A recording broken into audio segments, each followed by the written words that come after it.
नमस्कार दोस्तों। आज रीजनिंग का एक नया टॉपिक, जैसे आपको पता होगा कि मैं अभी कुछ दिनों से सिलोइज्म और कैलेंडर को डिस्कस कर रहा था। कैलेंडर अभी भी कैलेंडर के को अभी भी मैं डिस्कस कर रहा हूँ, लेकिन उसके साथ साथ मैं कुछ नया इंट्रोड्यूस कर रहा हूँ। आज का जो चैप्टर है वो है सीटिंग अरेंजमेंट, उसको मैं लेकर आया हूँ। सीटिंग अरेंजमेंट में मैंने अक्सर देखा है कि काफ़ी प्रॉब्लम होता है, क्योंकि इसका कोई भी ऐसा शॉर्टकट या ट्रिकी मैनर में सॉल्व करने का तरीका नहीं होता है। इसमें आपके लिए, इसको समझने के लिए आप में कॉम्प्रिहेंसिव एबिलिटी होना चाहिए। मतलब अगर आप स्टेटमेंट को या डायरेक्शन को पढ़ते हो, जो भी दिया हुआ है उसको आप एक राइट मैनर में आपको पढ़ना होता है, और पढ़ने के साथ साथ आपके माइंड में वो पिक्चर भी क्लियर होना चाहिए कि मैं अगर इसको अभी बनाऊंगा तो वो किस तरीके का डायग्राम होगा और कैसे अरेंज करना है। जो भी दिया हुआ होता है स्टेटमेंट में, जो भी नंबर ऑफ पर्सन दिया हुआ है उसको किस तरीके से डायग्राम में हमें अरेंज करना है। और इसके लिए सबसे बेहतर तरीका है कि आप ज़्यादा से ज़्यादा क्वेश्चन को प्रैक्टिस करते हो और ज़्यादा से ज़्यादा क्वेश्चन को सॉल्व करते हो, कॉम्प्रिहेंशन सॉल्व करते हो, तभी आप इसमें खास करके एक्सपर्ट हो सकते हो। तो आज मैं लेकर आया हूँ सीटिंग अरेंजमेंट, और मैं कोशिश करूँगा कि ट्रिक नहीं, जो टेक्निकल बात है इसमें कि किस तरीके से क्वेश्चन को अप्रोच करें, कहाँ से क्वेश्चन को सॉल्व करा जाता है। और अगर स्टेटमेंट पढ़ते हैं तो जो बारीक बातें हो सकता है इसमें, जो अगर आपको समझ में नहीं आ रहा है तो क्वेश्चन आगे आप लेकर के जा नहीं सकते हो, उसका डायग्राम नहीं बना सकते हो। वो सारी बातें आज हम डिस्कस करेंगे। और सीटिंग अरेंजमेंट में कोशिश करूंगा कि आज जो मैं आपको बताने वाला हूँ उसमें बेसिकली क्या होगा कि एक इंट्रोडक्शन होगा। उसके बाद आगे की वीडियो में मैं क्या करूँगा कि पहले तो इसके बेसिक्स को बताऊँगा, एक एक पॉइंट को डिस्कस करूँगा। उसके बाद मैं खुद ही लेकर के आऊँगा सीटिंग अरेंजमेंट का क्वेश्चन, और मैं डायग्राम बना के सॉल्व करूंगा और आपको बताऊंगा भी कि इसका अप्रोच कैसा होना चाहिए और किस तरीके से आप क्वेश्चन को पढ़ोगे, और पढ़ करके कहाँ कहाँ से क्लूज को उठाना है। पढ़ना ही नहीं है, पढ़ने के बाद हमें क्लू भी निकालना होता है और उसके हिसाब से डायग्राम बना करके और उसमें सभी को अरेंज करना होता है। तो स्टार्ट करते हैं आज का ये सेशन। सबसे पहले मैं बताता हूँ सीटिंग अरेंजमेंट में जो होता है वो बेसिकली 3 तरीके का जो क्वेश्चन होता है वो पूछा जाता है। सबसे पहले देखो, एक इसमें जो होता है ना, वो सर्कुलर अरेंजमेंट की बात कर लेता हूं मैं। सर्कुलर अरेंजमेंट, ठीक है। उसके बाद सर्कुलर अरेंजमेंट के बाद इसमें जो क्वेश्चन पूछा जाता है लीनियर अरेंजमेंट पे बेस्ड क्वेश्चन होता है।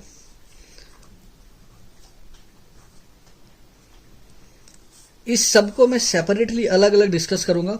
सर्कुलर अरेंजमेंट के बारे में जो भी बातें हैं वो मैं आपको बताऊंगा, लीनियर अरेंजमेंट के बारे में भी बताऊंगा।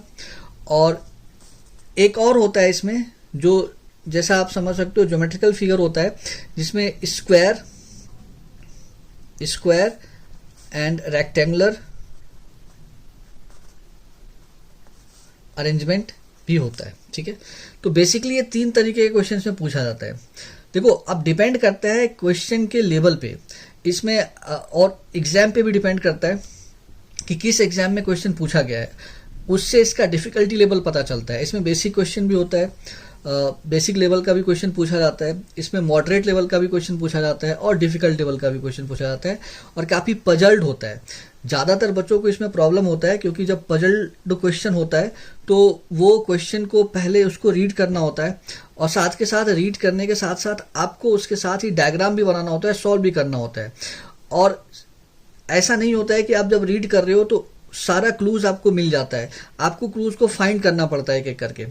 तो मैं कोशिश करूंगा कि सारी बातों को मैं अच्छे से बताऊं।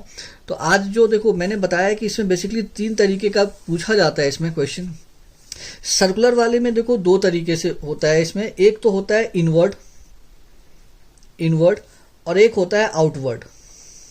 अब ये इनवर्ड आउटवर्ड क्या है? देखो, इनवर्ड का मतलब हो गया कि अगर एक सर्कल के किनारे कुछ पर्सन बैठे हुए हैं, ठीक है, सर्कल के अराउंड, तो उस सब का फेस इनवर्ड होगा, मतलब सेंटर की ओर होगा तो वो इनवर्ड हो गया, और सेंटर से बाहर की ओर होगा तो आउटवर्ड हो गया, ठीक है। लीनियर अरेंजमेंट में क्या होता है, एक लाइन होता है इस तरीके से, उसमें नंबर ऑफ पर्सन को अरेंज करना होता है, लेफ्ट और राइट एंड होता है, या फिर ऐसा हो सकता है कि दो पैरेलल लाइन दिया हुआ हो और नंबर ऑफ पर्सन दिया हुआ हो, उसमें इस तरीके से अरेंज करके बैठाना है। स्क्वायर एंड रेक्टेंगल में क्या होगा कि स्क्वायर के तरीके का क्वेश्चन इसमें पूछा जाता है, अरेंजमेंट स्क्वायर तरीके का होता है या रेक्टेंगुलर होता है, जिसमें कुछ तो कॉर्नर पे होते हैं और कुछ मिड में पर्सन बैठे होते हैं, और उसका फेस इनवर्ड आउटवर्ड हो सकता है। तो ये 3 तरीके का बेसिकली इसमें क्वेश्चन आता है सीटिंग अरेंजमेंट में। सबसे पहले मैं अभी यहाँ पे जो डिस्कस करूंगा वो मैं करूंगा सर्कुलर अरेंजमेंट का, और इसके बारे में एक एक बारीक एक एक बात मैं बताऊंगा, क्योंकि इसमें मुझे ऐसा लगता है कि जब आप क्वेश्चन को रीड कर रहे होते हो या स्टेटमेंट को रीड कर रहे होते हो, तो वहां अगर किसी एक छोटे से छोटे बात में भी आप अटक गए या फंस गए, तो उसके आगे आप जो भी आप सॉल्व कर रहे हो या डायग्राम बना रहे हो, तो उसके आगे आप अरेंज नहीं कर सकते हो। तो जो बारीक बातें हैं वो मैं जरूर बताऊंगा। सबसे पहले हम लोग डिस्कस करते हैं सर्कुलर अरेंजमेंट को। वीडियो हो सकता है थोड़ा बड़ा हो जाए, लेकिन आपको अगर समझना है तो ध्यान से एक एक बात को सुनना और समझना। तो सबसे पहले हम लोग डिस्कस कर लेते हैं सर्कुलर अरेंजमेंट को। अब ये क्या होता है, तो सबसे पहले इसमें देखो मैं बताता हूं, इसमें जो अरेंजमेंट होता है, जो इसमें जो पर्सन होते हैं वो सर्कल के अराउंड बैठे होते हैं, ठीक है, इस तरीके से। और अगर मैं ऐसा कहूं तो अगर ये सेंटर है, इसमें मैंने 2 बताया था। सबसे पहले मैं अब जो बता रहा हूं इनवर्ड बता रहा हूं। इनवर्ड का मतलब हो गया पर्सन का फेस सेंटर की ओर है, उसको इन्वर्ट कहते हैं, ठीक है। तो अगर मैं यहाँ पे नंबर ऑफ पर्सन कुछ ले लेता हूँ, जैसे मैं इस तरीके से, और मैं एरो मार्क कर दिया इनसाइड, मतलब सेंटर की ओर कर दिया मैंने, ठीक है, इस तरीके से। अब इसमें समझने वाली बात क्या है, अगर पर्सन का फेस इनवर्ड है तो लेफ्ट और राइट कैसे हमें मूव करना है, कैसे जाना है, ये समझने वाली बात होता है, ठीक है। तो एक बात क्लियर है कि मान लो कि आप ऐसे आ रहे हो, ठीक है, ऐसे आ रहे हो, और यहाँ पे आगे मान लो यहाँ कोई पर्सन है, अब उसको टुवर्ड्स राइट जाना है, दाईं ओर जाना है। तो देखो यहाँ से हम स्टार्ट करेंगे, तो इस तरीके से अगर वो घूम रहा है ऐसे ऐसे यूं इस तरीके से, तो ये जो ऐसा दे रहा हूँ मैं, एरो मार्क दे यहाँ पे दे रहा हूँ इस तरीके से, ठीक है, ऐसा इस तरीके से। तो ये जो है, ये जो आप देख रहे हो एरो, इसका मतलब हो जाएगा टुवर्ड्स राइट, टुवर्ड्स राइट, मतलब इसका ये हो गया दाईं ओर, दाईं ओर हो गया। एक एक बात को मैं समझाऊंगा, आप ध्यान से इसको देखना वीडियो को, तो समझ में आ जाएगा, क्योंकि इसमें बहुत प्रॉब्लम होता है इसको अरेंज करने में भी। तो देखो फेस इनसाइड है, इनवर्ड है, ठीक है। तो यहां से अगर मैंने स्टार्ट किया, आप कहीं से भी स्टार्ट करो, उससे कोई प्रॉब्लम नहीं है, लेकिन अगर बेहतर समझना है तो मैंने यहाँ से स्टार्ट किया है, इसलिए ताकि यहाँ से अच्छे से समझ में आ जाए। क्योंकि आप यहाँ से आए हो, यहाँ पे खड़े हो, आपको दाईं ओर जाना है, तो आप ऐसे मूव करोगे तो ये दाईं ओर हो जाएगा, ठीक है। अगर बाईं ओर जाना है तो जस्ट आप यहाँ से मूव करो ऐसे, ठीक है, इस तरीके से आप ऐसे चलोगे, ऐसा यूं, तो ये हो गया बाईं ओर, टुवर्ड्स लेफ्ट, टुवर्ड्स लेफ्ट। ध्यान रखना ये कब होगा, जब पर्सन का फेस सेंटर की ओर होगा, बाईं ओर, ठीक है, इस तरीके से। ये मैं इनवर्ट बता रहा हूं। अब यहां पे एक बात आपको समझ में आ गया। दूसरी बात, अब हम पर्सन को अरेंज कैसे करेंगे, कौन किसके दाएं कैसे बैठाएं, तो मैं यहां पे एक लाइन लेकर समझाता हूं आपको। मैं एक यहां पे फिर से ड्रॉ करता हूं, एक ऐसा डायग्राम ड्रॉ किया मैंने, और अभी मैं इनवर्ड ही बता रहा हूं, आउटवर्ड मैं बाद में बताऊंगा। अब यहाँ पे सेंटर की ओर फेस है, और मैंने कुछ पर्सन को बिठा दिया, ठीक है। अब यहाँ पे जैसे मैं यहाँ पे एक लाइन लेता हूं, A is sitting third to the right of B, ठीक है। इसका मतलब हो गया कि ए बी के दाएं तीसरा बैठा है, A sitting third to the right of B, A B के दाएं तीसरा बैठा है। तो तो देखो सबसे पहले हम क्या करेंगे, बी को पहले प्लेस कर देते हैं, क्योंकि ए जो है वो बी के रेफरेंस में थर्ड प्लेस पे है, उसके राइट थर्ड है। तो बी को अगर मैं यहाँ पे यहाँ पे रख दूं, तो ए उसके दाएं थर्ड पे है ना, तो यहां से काउंटिंग करेंगे 1 2 और 3। तो इसका मतलब ए को यहां रखना है, तो 1 2 3। ठीक है, तो उम्मीद करता हूँ ये बात समझ में आया होगा आपको कि ए जो है वो बी के दाएं तीसरा बैठा है, तो ऐसे बैठेगा 1 2 3, ए यहाँ पे बैठ रहा है। ठीक है, तो ये बात आपको समझ में आ गया होगा कि दाएं किस तरीके से हम लेके चलते हैं। ठीक है, और अगर मैं थोड़ा और इसको एक्सप्लेन करूं, जैसे एक और डायग्राम लेते हैं, मैं आपको हर एक बात जो इससे जुड़ा हुआ है, मैं छोटा छोटा बात वो सब मैं बताऊंगा आपको। अब जैसे दूसरा डायग्राम लिया मैंने, ठीक है, इस तरीके से। अब अगर इसमें मैं एक यहां पे लेता हूं एक स्टेटमेंट जिसमें लिखा हुआ है A is fourth to the left of B. ठीक है, ए बी के बाएं चौथा है, करेक्ट। तो सबसे पहले हम क्या करेंगे, देखो बी के रेफरेंस में ये दिया हुआ है ना, बी को पहले बिठा देते हैं। ठीक है, ए उसके बाएं चौथा है, तो ध्यान रखना है बायां इस साइड होगा, क्योंकि सभी का फेस सेंटर की ओर है, तो बायां इस साइड। तो 1 2 3 4, तो ए को हम यहां पे लेके आएंगे, करेक्ट। क्योंकि यहां नंबर ऑफ पर्सन 8 है, इसलिए चाहे आप लेफ्ट लो राइट लो तो सेम आएगा फोर्थ, लेकिन डायरेक्शन मेरा ये होगा लेफ्ट चलने का, इस तरीके से। ठीक है, ओके। तो अब ये आपको समझ में आ गया होगा कि किस तरीके से हम लेफ्ट लेकर चलते हैं, किस तरीके से राइट लेकर के चलते हैं। ठीक है, अब नेक्स्ट देखो, नेक्स्ट में मैं आपको क्या बताने वाला हूं, इस स्टेटमेंट को थोड़ा सा और बढ़ाएंगे हम लोग। एक डायग्राम लेते हैं इस तरीके से, नंबर ऑफ पर्सन को यहां रख लेते हैं। अभी मैं रैंडम रख रहा हूं, कोई क्वेश्चन सॉल्व नहीं कर रहा हूं, बस मैं अपने हिसाब से रख रहा हूं क्वेश्चन को। ठीक है, अब यहां पे एक लाइन लेते हैं और यहां लिखा हुआ है A is third to the right of B and second to the left of D. ठीक है, इस तरीके से ले लिया मैंने। अब अरेंज करते हैं। सबसे पहले देखो यहां पे एंड का मतलब हिंदी में जो होता है ना वो और होता है।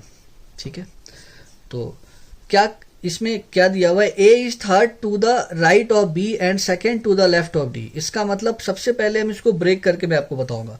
सबसे पहली बात कहा जा रहा है कि ए जो है वो बी के दाएं तीसरे स्थान पर है, तो सबसे पहले हम बी को बिठाते हैं और ए उसके दाएं तीसरे स्थान पर है, तो 1 2 3 यहां पे ए होगा, करेक्ट।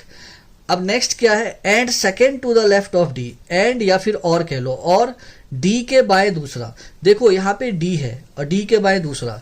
जब भी आपको स्टेटमेंट में एंड और मिले तो इसका डायरेक्ट रिलेशन होता है पहले वाले पर्सन से। ठीक है, इसका डायरेक्ट रिलेशन होता है पहले वाले पर्सन से। जो एंड के पहले आया हुआ है ना, उसमें से लेफ्ट साइड से जो सबसे पहला पर्सन होगा उससे रिलेशन होगा इसका। ठीक है, तो यह कहने का मतलब है कि बी के दाएं तीसरे स्थान पर ए है और डी के बाएं दूसरे स्थान पर है कौन, ए है। ठीक है, ए के बारे में कहा जा रहा है, तो डी के बाएं दूसरे स्थान पर, तो डी को अगर हम यहां बिठा दें तो इसका बायां इधर होगा इसके, और ए यहाँ पे फर्स्ट एंड सेकंड स्थान पे आ रहा है। तो इस पूरे जो मैंने लाइन यहाँ पे नोट करा था इसका मतलब ये हो गया। फिर से रिपीट कर देता हूँ, ए बी के दाएं तीसरे स्थान पर है और डी के बाएं दूसरे स्थान पर, डी के बाएं दूसरे स्थान पे कौन है, ए है। ठीक है, तो यहाँ पे जो कॉन्सेप्ट था वो क्या था, एंड और का। देखो एंड दिया हुआ है और दिया हुआ है, ठीक है, या अगर बट भी दिया हुआ है, मतलब इसको हिंदी में लेकिन कहते हैं, तो अगर इस तरीके से दिया है इसका मतलब होता है फर्स्ट पर्सन।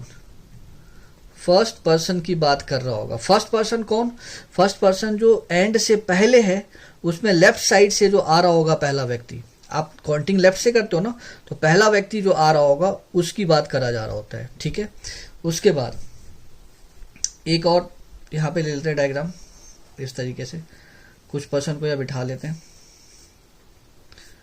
ठीक है, ऐसे आप कोशिश करना, मैं जो बता रहा हूँ उसको आप इसी तरीके से समझने की, सॉल्व करोगे तो आपको 100% समझ में आएगा। अब जैसे एक लाइन में यहाँ पे लेता हूँ, A is third to the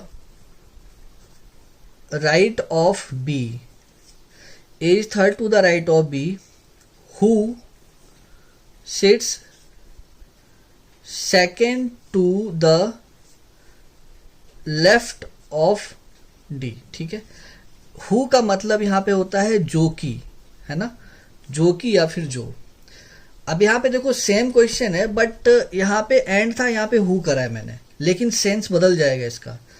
A is third to the right of B, ये तो सबको पता चल गया होगा, अब समझ में आ गया होगा। तो पहले बी को रख लेते हैं, ए उसके राइट थर्ड है, 1 2 3, ए यहां पे हो गया। Who sits second to the left of D, जो कि डी के लेफ्ट सेकेंड प्लेस पे है। तो जो कि डी के लेफ्ट सेकेंड प्लेस पे, पता है यहाँ कौन होगा, यहाँ जो हु आया है ना, उसका मतलब ये डी का जो रिलेशन है ये अब जो है वो बी के साथ होगा, डी का रिलेशन अब बी के साथ होगा। ठीक है, तो एंड वाले में तो पहला व्यक्ति था और डी वाले में जो लास्ट पर्सन आता है, अगर 2 है तो दूसरा वाला, 3 है तो तीसरा वाला। ठीक है, या फिर जो हु के एकदम बगल में बैठा होगा, इस तरीके से। तो यहाँ डी का रिलेशन सीधा बी से है। तो ठीक है, यहाँ सबसे पहले हम क्या करते हैं, इसको तो मैंने अरेंज कर दिया है कि ए जो है वो बी के दाएं दूसरे स्थान पर है, जो कि डी के बाएं दूसरे स्थान, डी के बाएं दूसरे स्थान पर बी होगा। तो कैसे अरेंज करें कि डी के बाएं दूसरे स्थान पर बी हो जाए। तो अगर हम यहाँ डी को रख लेते हैं तो 1 और 2, क्योंकि डी यहाँ पे है और सेंटर की ओर फेस है, तो इसका बाया किधर होगा, इधर होगा। ठीक है, बाया इस साइड चलेगा ऐसे, तो दूसरे स्थान पर बी हो जाएगा। ठीक है, इस तरीके से। तो इसका मतलब ये हो गया। तो इसका मतलब ये क्या हो गया, अगर हु दिया हुआ है, ठीक है, जिसका मतलब होता है जो कि या फिर जो, तो इसका मतलब होता है लास्ट पर्सन। ठीक है, लास्ट पर्सन। लास्ट पर्सन कहने का मतलब अगर 2 व्यक्ति है तो सेकंड वाला लास्ट हो गया। ठीक है ना, या फिर जो हु के ठीक बगल में बैठा हुआ है उससे इसका रिलेशन होता है। तो हु का मतलब ये हो गया। तो मैं उम्मीद करता हूं कि आज जो मैंने आपको बताया है, और मैं ऐसे ही छोटा छोटा वीडियो ही बना करके आप जो भी इसमें बेसिक्स है वो मैं क्लियर कर दूंगा आपका, ताकि जब भी आप क्वेश्चन को अप्रोच करो तो आपको कोई डिफिकल्टी ना हो। तो कोशिश करता हूँ आज का वीडियो आपको कुछ ना कुछ मदद जरूर करेगा। अगला वीडियो लेकर के आऊँगा तो इसके आगे जो कंसेप्ट है आउटवर्ड वाला वो मैं बताऊँगा। धन्यवाद।